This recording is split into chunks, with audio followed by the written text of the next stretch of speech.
Bonjour tout le monde, reprise de la saison apicole, on est en 2026, après un début d'année très pluvieux.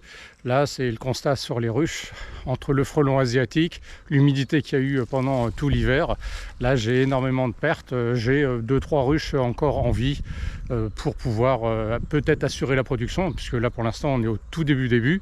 Maintenant il n'y a plus qu'à voir si la reine pond en conséquence, afin d'avoir une colonie pour pouvoir faire les récoltes.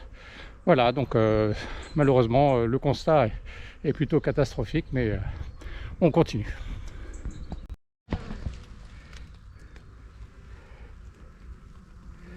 Voilà, c'est surveillance de l'activité. On voit que il y a quand même des abeilles. Après, il y a une abeille qui est portée là. Hop, on va l'enlever.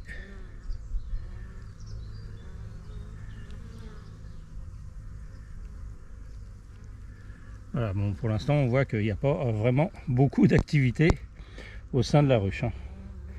Et là, j'ai mis un peu de sucre au niveau du nourrisseur qui va permettre d'inciter la reine à pondre et de multiplier la colonie rapidement.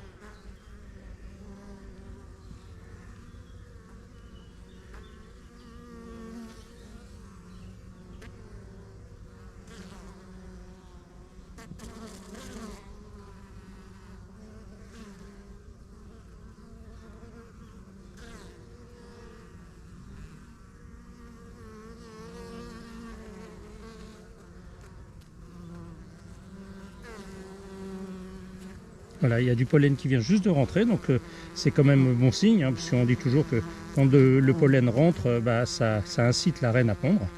Donc entre le pollen plus le sucre que je viens d'amener, j'espère que ça va faire son effet et que d'ici un mois, on ait une colonie relativement forte pour pouvoir faire le début de récolte du miel de printemps.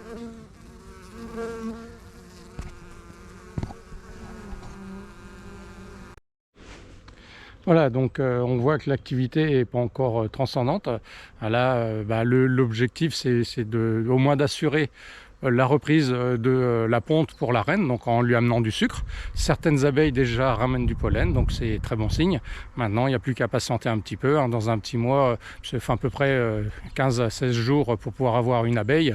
Donc là, il faut que la reine ponde en grande quantité pour quand dans un mois, on ait quand même un cheptel qui soit plus important afin d'assurer la récolte du miel de printemps. Voilà, à très bientôt. Au revoir.